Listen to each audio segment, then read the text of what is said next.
Welcome to Kev Talks, Real World Global Logistics. I'm Kevin Parkerson. And I'm Kevin Higgins. Together we bring you over 60 years in combined experience in global logistics. In each episode, we'll dive into the latest industry trends, share practical tips, celebrate wins, and share stories from the logistics front lines, all while helping businesses optimize their logistics operations.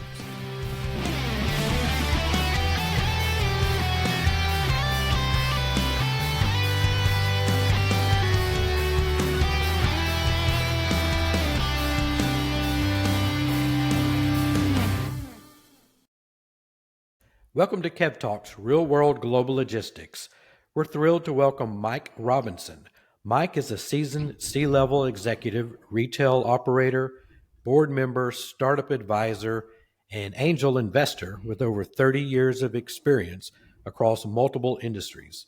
His deep expertise spans retail, consumer products, digital transformation, technology strategy, and final mile logistics. As founding member and head of retail solutions at the Eighth Notch, TAN, Mike focuses on revolutionizing retail logistics by optimizing networks and operations for shippers and parcel carriers. With an impressive career that includes executive leadership roles at Macy's, Gap Inc., and IBM Business Consulting, Mike brings invaluable insights into technology-driven supply chain innovation, customer experience, and operational efficiency. Join us as we dive into the future of retail logistics, digital disruption, and leadership lessons from a career at the forefront of change. Welcome, Mike. Happy to be here, and that may be the greatest intro I've ever had. Thank you, gentlemen. That's awesome. Yeah, well, we're excited to have you here. But Mike, maybe give our listeners just a quick background of your career and how you got into retail and logistics. Sure, it's going to be nothing like that intro, though. Come on now. No, I think of my career as being a series of choices that I didn't know I was making at the time, but they all culminated in the right place, right? And so there was no master plan, right? I went to school at Penn State. I'm a proud Nittany Lion. I was a finance major at the wrong time in the late 80s when, I wanted to go to Wall Street, and Wall Street didn't want me because they thought I didn't necessarily have the ethical makeup, and so they're hiring English majors. So I ended up going into consumer products with Johnson & Johnson. And from there, Johnson & Johnson led me from the East Coast to the West Coast as I helped understand an acquisition that we had just made of the Mylanta brand of antacids with a manufacturing facility and a distribution facility, and how we were going to move that operation back east until I realized I didn't want to move back east. I'd fallen in love with California. And one thing led to another. That's where my consulting career started. PricewaterhouseCoopers, a smaller boutique firm here in the city that was focused on building the first internet stores for many major corporations at that point. I went back into Big Five, and then all of a sudden, e-commerce called again. And that began my journey at Gap, where I started on the consulting side, helping to re-platform all of the brands there, ended up coming aboard as an employee to help operate. And then I got tapped on the shoulder to go to Macy's and help build out the channel. Mm-hmm. And that was a great experience because I got there and we were a $700 million channel, and I left and it was a $7 billion channel. So I think I had some positive influence on that, but we were also timed the market right, timed the investment strategy right, and timed the consumer right as they were starting to shift their focus. And that's how I got into understanding how to drive volume. On the logistics side, it's really been in post my retail operator career. I've been involved in the startup that we'll talk about, the Eighth Notch, which is really focused on sustainable last mile delivery, but also just changing the economics of it, changing the nature of it, and trying to figure out how every time that a delivery truck stops at your house, multiple items are dropped off instead of one item, right? And it unlocks value and carbon as well. Yeah, I definitely want to get to that piece of it, and I know we will. But so you've worked for, some major brands, You mentioned Macy's, Jeez, yeah. IBM. Are there Gap. any key experiences that kind of shaped your perspective on the digital transformation in logistics? Yeah, I mean, I think one of the things that really came to mind, and I feel it as a consumer right now, right, is that on the logistics side, it's kind of the undiscovered country, right, in terms of the customer experience, right. Everybody gets very excited about having a great product and figuring out how to market it and figuring out how to sell it, but they don't really think about how to deliver it really well, right. And in most cases, the partnership with a carrier, and then you kind of leave it up to the carrier to do it well. And economics means that you could end up with smaller regional carriers who don't do a great job. I could tell you a journey of a package that I watched that bounced around Colorado for about 2.5 weeks until it finally got to me and it was destroyed. Right. And so it's a terrible part of the customer experience. And I've always said I want to make that better, but I didn't quite understand it until I started doing it. Right. And I think having that customer mindset, having that retailer mindset, causes me to think about that problem a little bit differently. That fast is important, but convenient is good, and Yeah. also just traceability is important as well. 100%. Yeah, you kind of got to the next question that I really had. I think, as you transitioned from the corporate executive to an advisor, investor, board member, what changed your view of the industry? Yeah, How did it's it a change? Yeah. how did it change? Yeah, I think a lot of it changed from being an operator. You feel like you know something, right? But when you're no longer an operator, you don't know as much as you did, right? And Mm-hmm. so Yeah. it Jeez. changes from knowing something to knowing the question to ask, right? And I think that's really been the biggest change that I've had, and actually my growth as a board member and as an advisor is it's not about necessarily giving advice. It's about asking the right question that might actually spur the right conversation that might get to the right answer. Yep. And I think that has been the piece. But it's also the thing I've never lost sight of is I'm a I'm a consumer, right. And I know Yeah. I know what makes me happy and what makes me unhappy. And following that package around Colorado for 2 weeks when it should be coming to California, Yeah. it was one of those things that made me incredibly unhappy. And there's clearly better ways to it. Yeah. Yeah. What years were you at Gap? So I was at Gap from 2004 to 2010. I was an employee there from 06 to 2010. What Bobby Martin wasn't there then, Bobby, was he? Bobby, Bobby's first time he wasn't there. Okay. He had left. He's back and he's on the board now. Yeah. But yeah, Bobby was not there at that point. Okay. Yeah, that's what I thought. I couldn't remember if he was or not. I knew a guy from Fritz that went to Gap a long time ago, Michael Carr. Michael Carr. There was a bunch of Michaels at Fritz. Michael Carr, Michael Core, bunch of different Michaels. I remember that. And I can't remember what years he was at the Gap either. There are a lot of people that cycle through the Gap as part of your career, right? And I look at it. I learned a ton being there. I mean, it's a great American retailer that continues to try and reinvent itself in small ways, right? Yeah. And, but they're still selling pants, right? Yeah. So they just got to sell pants better. Yeah. So, Mike, is there one, after 30 plus years, Kevin and I are in that same category, but is there one leadership lesson that you can think of in your career that still applies today? Yeah, I mean, it comes down to, and it's kind of built on like the Stephen Covey 7 habits, right? Yeah. Yeah. Seek to understand before being understood, right? Right. How do you speak less and listen more?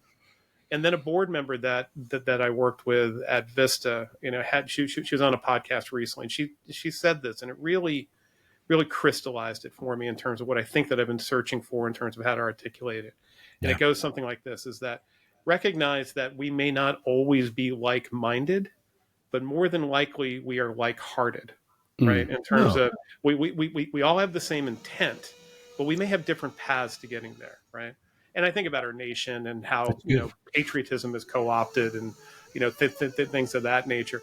If we could all think of ourselves as like-hearted, right, and understand that there are different paths because of the way that we think and approach things, I think there's a way of getting around it. And I'm trying to use that as an analogy right now in terms of different problems I have from a business perspective, Yeah. things that happen in my personal life, right? Right. Yeah. Is that people, I think people genuinely have best interests in heart. They just have different approaches to get there. I think that's man, I that's like so it. powerful when you just think about that in just every minute of your life, right?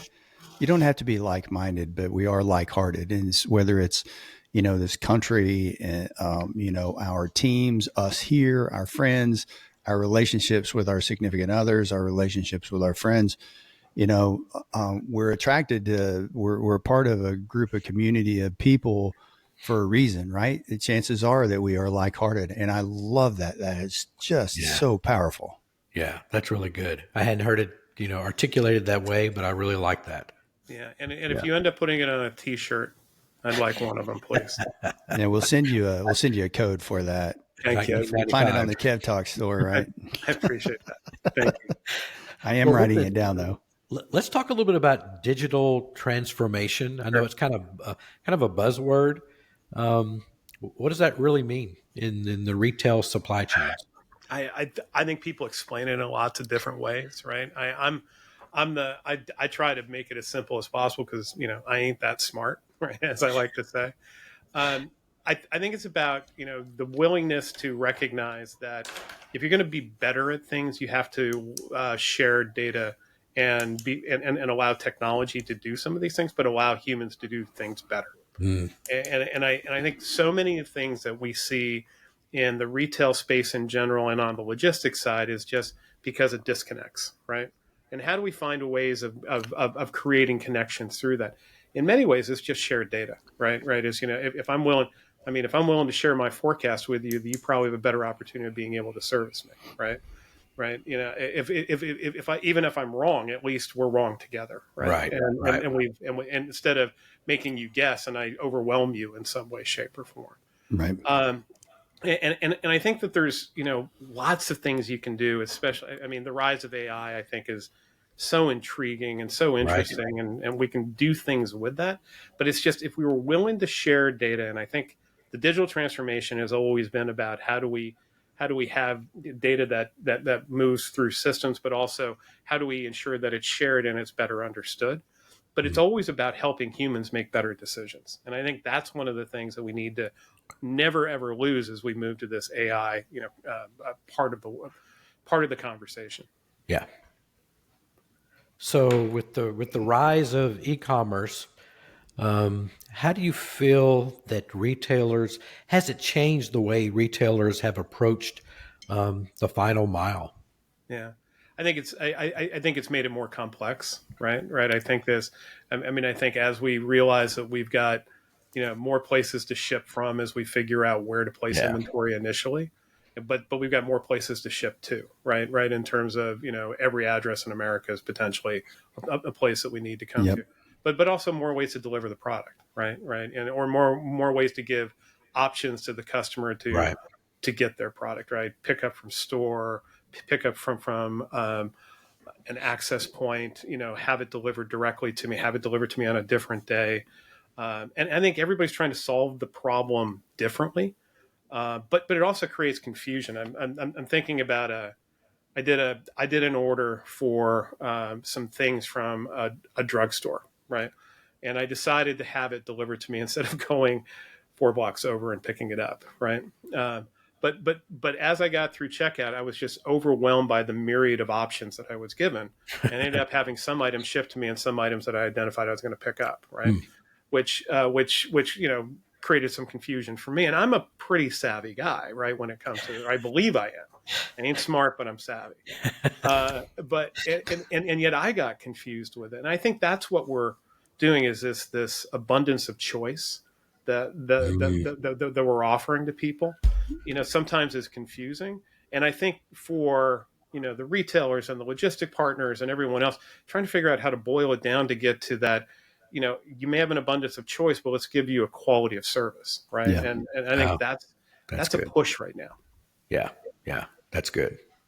That's an amazing insight though. You think about I've talked for quite a few years. Like if we can just get back to customer service, like the customer service that I remember when I was coming up in the industry, right? Where you take the phone call and you're, answering it with, your chipper Landline. and Yeah. landline, and you're dealing with these customers, and we've overcomplicated things so much. And, like, I just, if I want it delivered, don't give me a ton of options. Just, Mhm. just know that I want it delivered. Just say, hey, here's a over $35, it's free, or whatever the case may be. But I agree with you. Like I consider myself super savvy as well. And sometimes I look at this and I'm like, this just too much. Yeah. I think that's where AI is going to help, because what it should say is, here are the options you normally choose, Kevin. Mm-hmm. And so this is the path we're going to opt in for you on. And then if you want to opt out and go in a different direction, Yeah. I think what happens now is you're just presented with everything, right? Yeah. Right. And everybody tries to be everything to everyone. And we all know that just dilutes the quality of the service. Yeah. And I think that you're right. What you said a little bit earlier is, talking about sharing the data and then letting humans do better. I have a real life example of that. There was a company in KP. I don't know if you want me to mention names or not, but I'll You not. can edit it out, right? Well, I'm gonna say it anyway. My cousin and I started a video transfer business where we're taking old home movies into DVD and different formats and things like that. So we used to order a lot of DVDs from Amazon and Walmart.com, and then Jet.com came around, right? Right. And so we used Jet.com to order some of these DVDs. He placed an order for like 1,000 DVDs, blank DVD discs at one time. And 10 minutes later, he got a phone call, and it was a person from Jet who said, hey, Aaron, we noticed that you just placed this order for these DVD copies. You normally order these DVD copies. Is this what you meant to order? And he's like, oh man, I'm glad you caught that.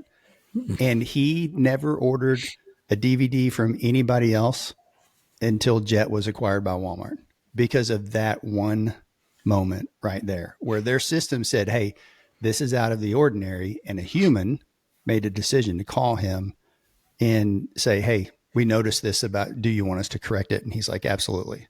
So I think sharing the data and letting the humans do better with that's huge. Is that borderline creepy? No, yeah, I don't think it's creepy. I think to me, that's like, what I'm buying. You've seen my data, right? So they just had a great way. They let a human pick up the phone, and that if they were still in business, he probably would still be ordering from them. Right. Yeah. Right. Yeah. Now there's a lot that goes into that. And I think that's good customer service right there. Right. Yeah. Right. I just want to check and make sure that you understand, that everything you've done in the past said you would choose this, and did you mean to choose this one? Right. I think that's where the AI tools and again, that will be good digital transformation. Yeah. And I guess the way I would sum up this question is, I don't think all digital transformation that has been done to date is good.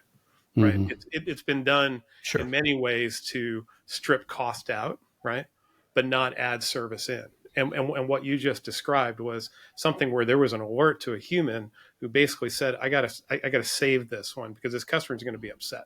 Yep. Right. Because they're going to get the wrong thing and go, damn it, did I order that, or did they send me the wrong thing? Right. Yeah. Yeah. So I think, being able to do that self-healing component, early, that early catch, I think is a perfect example of how do you help humans be better, right? And I think that's where that to me is where I want the tools to go. That's where I want the experience to go. I don't want to automate people out, right? Yeah, right. Completely. Yeah. Yeah. No, we've talked a lot about that in automation and container terminals and other places like that, right? Sure. Yep. Yep. So within the final mile logistics, we have the 8th notch. First of all, why is it not the 7th or the 9th? And then what really inspired it? Great question. And what problem is it solving? But why not the 7th notch? What's wrong with the 7? I've never had that question. I can't wait for the answer. It's a good question. So it goes back to the origin story of the company. Jamie Sapp, who was the founder, his dad was a railroad man, and he was an engineer on the railroad. And the 8th notch is the most powerful setting on a locomotive. right? And Mm. so and so what this was talking about that, even though you take something that is considered older, you can make it new and still powerful and efficient, Yeah. which is what we were trying to do for Final Mile, right? And in terms of, and it came out of, during COVID, I was over in Jamie's neighborhood, which is a suburb of San Francisco, and we were out for a walk, socially distanced, of course, to make sure, and we were talking. But as we all remember, during COVID, everything was brought to us, right? Right. Yeah. Everything was still, The good you old didn't, days. Yeah. yeah, you didn't consume less. You just had it delivered, Yeah. right? In a different fashion. And we're watching these delivery trucks go up and down the street. And he goes, "Do you think that's sustainable?" And what he meant was from just a volume perspective, business perspective. And we ultimately came into the carbon conversation later on. I said, no, I think there's got to be a better way, because it looks like there's nothing coordinated or synchronized about that. Mm-hmm. We saw 4 FedEx trucks and 2 UPS trucks and 3 Amazon delivery trucks. And it was just like, is there a better way? And he said, I want to build a company around that. And what he said is, I want to find a way that, is there a way through math? Is there a way through changing the nature of things that we can have more things delivered together? And by doing that, you take cost out of the system, you take carbon out of the system.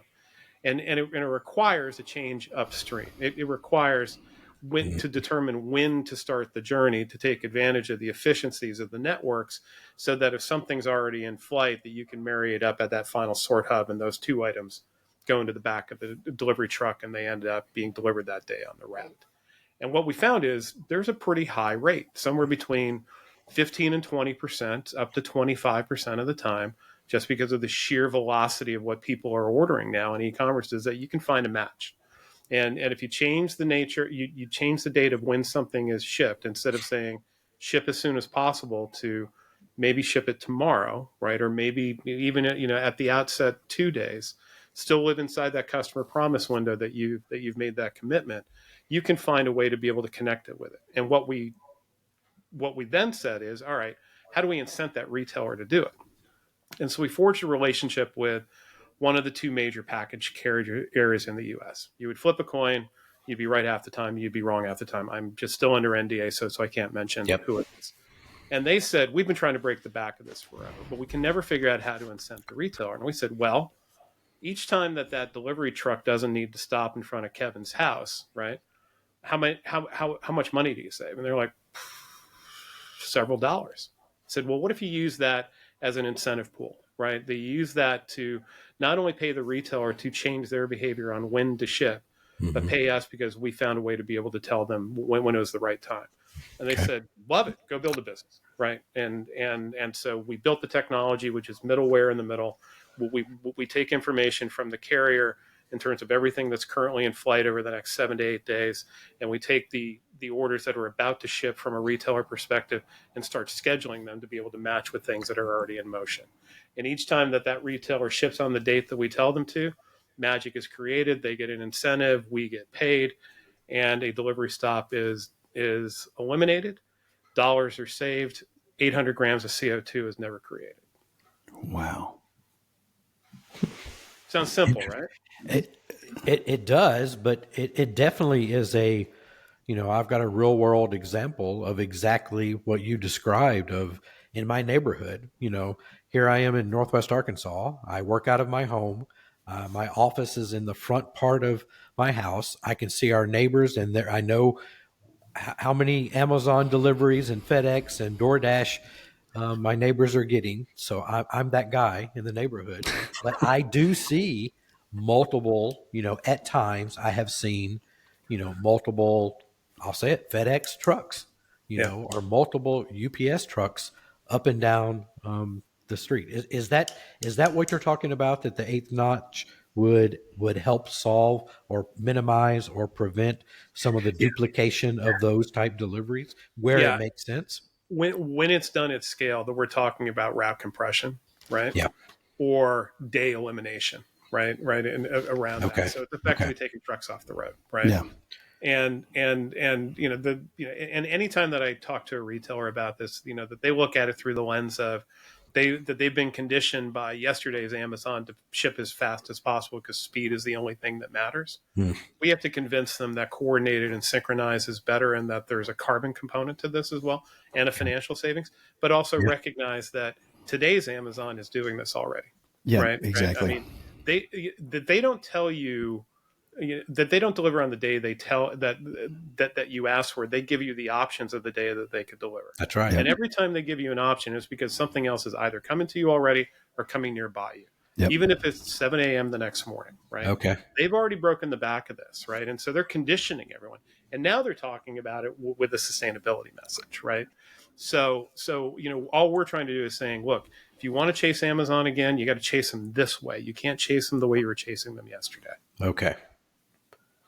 I never even thought about that. What you just said, like I know like Amazon packages, right? They'll give me an option to deliver on Thursday, or they'll say Amazon Day on Friday. And I never even thought that they're looking at what they have coming to my neighborhood on Friday. So they're trying to encourage me to pick Friday. Yeah, it's not because you're a great customer.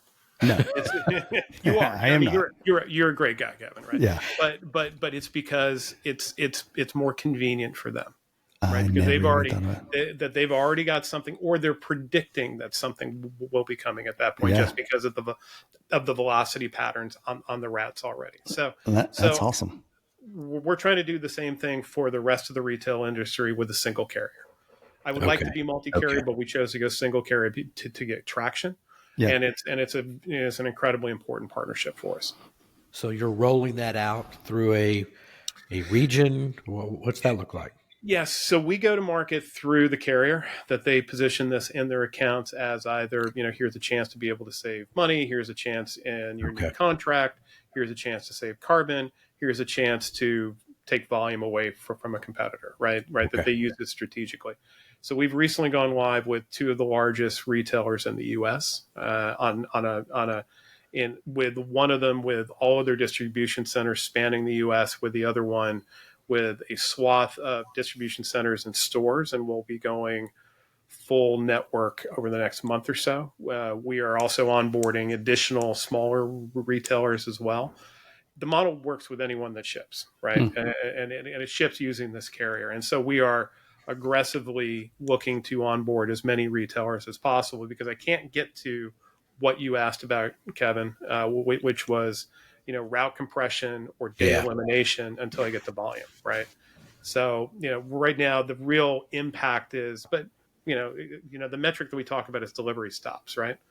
We're able to take hundreds of thousands of delivery stops out a day with just the 2 or 3 retailers that we're talking about right now, just because of the hundreds of millions of packages that they deliver on or ship out on an annual basis. I mean, I would love to be able to impact the entire carrier network, which is like 6.5 billion packages, right?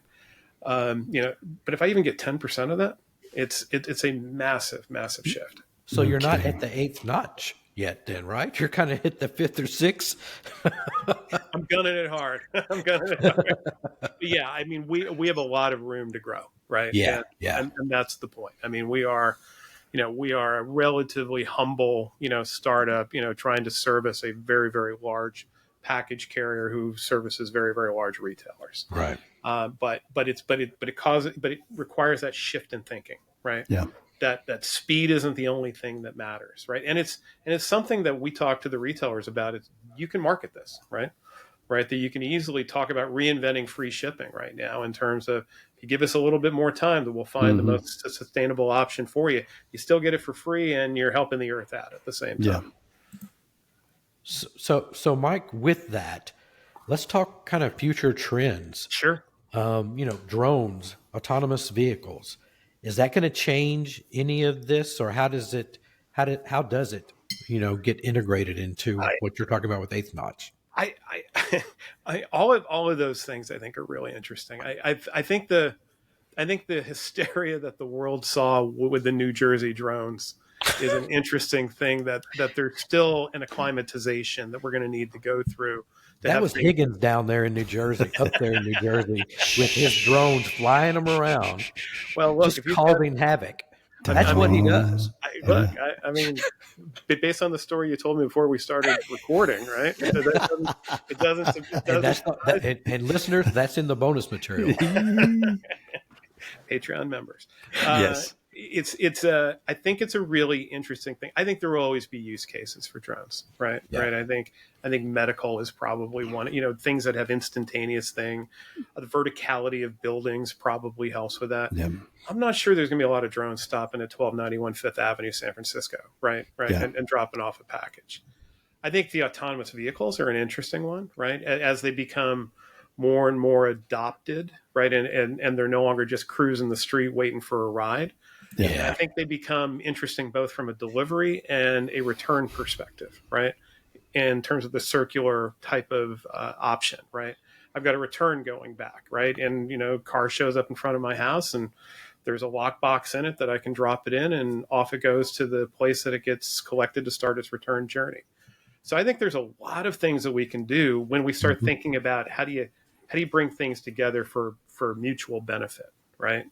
I think the one that you didn't ask about was the micro fulfillment centers, right? Yes. Yes. I mean, a lot of people would consider that stores, right? Right. Yeah. How do you activate the inventory in stores, which Right. the omni-channel, Right.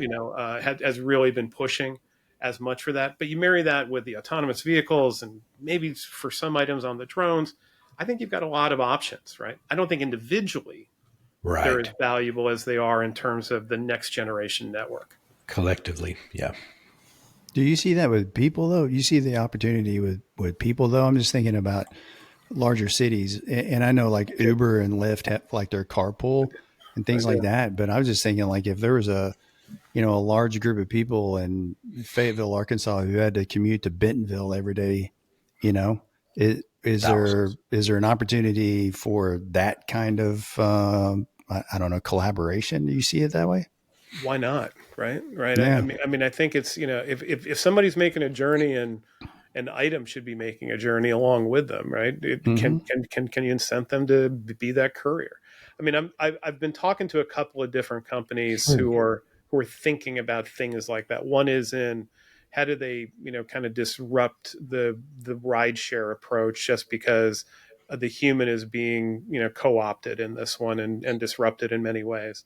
And the other one is, and it's in Mexico. I was talking to a young student today. I just think it's a brilliant idea of how they want to reinvent food delivery, right? Right, and they're taking, node concentration and how logistics networks operate into consideration instead of what food delivery right now is point to point, right? And they're saying, how do we bring it together to be more efficient in terms of the distribution out? Okay. And how do you change the economics of it? And they think they've got a way to, because I hate food delivery right now because all the costs, all the charges cost more than the food themselves. Yep. Right. He's operating in the mode of, the price that the restaurant would charge you if you came into the restaurant is the price you're going to get charged for everything.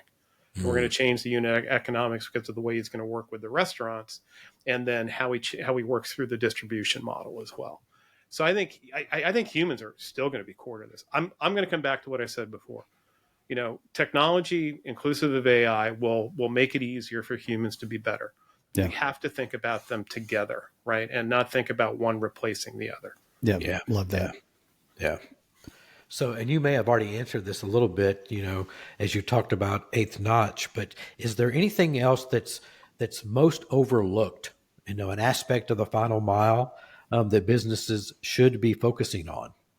Yeah, I mean, I think the thing that I always come back to is that speed is the only thing that matters, right? Right, in terms of, right, I got to get it to there as fast as I can because Amazon from 5 years ago trained me to do that, right? Right. Now Right. it's take a look at it and say it's more about convenience, right? It's more about coordination. It's more about synchronization, and it's about sustainability as well, right? Right. In terms of, can I feel better as a consumer about the choices I'm making? I'm still consuming all the things I have, but if I can maybe not generate all the carbon that I did to have the things delivered to me, can I feel better about my consumption?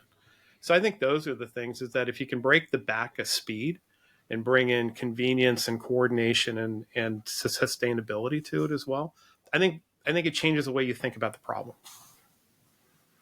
Okay. Do you think, are you starting to see a lot of people, because I know there's a big focus for a long time on sustainability, and, I started to see it kind of wane about 18 months to 24 months ago, started people like, it's not that big a deal. But are you seeing that people are giving a lot of thought to sustainability and decision-making processes still? Post January 20th, the conversation got different for sure. Right. Yeah. Right. So, right. I think when it gets wrapped up in government forcing guidelines, I think that's where it becomes less important. But the way that I think about it is, if you can operate your business better and you generate less carbon as an outcome, then why wouldn't you do it? Right? It's Yeah. just waste out. It's the classic case of, if I take waste out of the system, what do I save? And what we offer is a solution that you generate, cost savings, and you generate carbon savings. So take advantage of it, right? Yeah. Because I mean, look, I don't want to get into the politicization of climate change, but I think anytime you can take waste out of a system, I think it's a good thing, Oh, right? I Yeah. agree. Yeah. I agree 100%. Yep. Yep. So Mike, you've invested in and advised a lot of logistics startups. What excites you most about the emerging technologies, maybe outside of AI? Is there anything that excites you? Mm. Yeah. I think the two that I just described, in terms of how they wanted to reintroduce the human into the conversation, right? Okay. But give Okay. them a better way of being involved, Hmm. right? And not just a cog in the wheel, but a part of the solution. On the reinvention of the rideshare, it's about, instead of being an independent contractor, you're an entrepreneur, right? Right. In terms of Hmm. how do you run your own business, and when it's on the side of food delivery, it's about, okay, I'm no longer doing point to point, and I've got to work for tips. It becomes a question of that the end person, I'm working on getting things from the restaurant into a distribution, and then I do some standard route deliveries based on what I'm doing. And now I start to build a relationship with those individuals, and tipping becomes part of the culture as well. That to me is one of the things, right, that I think it's that human augmentation component, is that human involvement component. How do you make them smarter? How do you make them better? And not just always finding a way of trying to automate them out. Okay. Okay. I love that. So Higgins, listen to this one. So on startups, logistics startups, when you're evaluating a logistics startup, what do you look for? It's a great question. It's a great, because again, I ain't that smart. I, I've been focused on things, and it also goes into my investment portfolio. It's got to be things I know, right. It's got to be things that I use. It's got to be experiences that I have, and Mm. so I've been very much focused on investments in the customer experience space. I mentioned these two that I'm looking at in the logistics space. Well, what drew me to the eighth notch, and effectively making a bet here with my very good friend Jamie, instead of going on and doing another operating role, but trying to roll our own startup on this, was I can see a path, right? And I know the why, right? That to me is something that I talk to founders about all the time, is you better know your why, right? And you better be able to explain your why, right? And because if you can't, nobody's going to believe in you, right? But if I can believe you and I can understand it, I'm willing to listen, Yeah. right? And that to me is because there's so much out there, right? And the best and worst thing I ever did was put angel investor on my LinkedIn profile, Yeah. right? Because I get lots of inbounds, I right? got Yeah. the next best thing. Yeah. Right, right. But I get lots of inbounds, right? And I get Yeah. some that I'm just like, Yeah. Yeah. I have no idea what to do with this, because either they can't explain their why, or I can't understand it. Yep. Mm. We call that the what, so what? Yeah, yeah, right, right, right. It's a super. I mean, look, I ain't that smart, but I'm pretty savvy, right? Yeah. And I can sniff crap out pretty quickly, right? Yeah. And I've had a lot of people pitch me stuff that they may go on and be the next Musk and the next Zuckerberg or someone else, but I can't buy into it if I can't connect to it. Yeah. Yeah. Yeah. So what advice would you give entrepreneurs that are looking to break into logistics and retail tech space? Yeah, I think that there's a themology here that I didn't realize we would jump into, but it's something that is pretty important to me. Is that don't assume that AI is the only answer, right? Yeah. Yeah. Right. There's plenty of human ingenuity out there.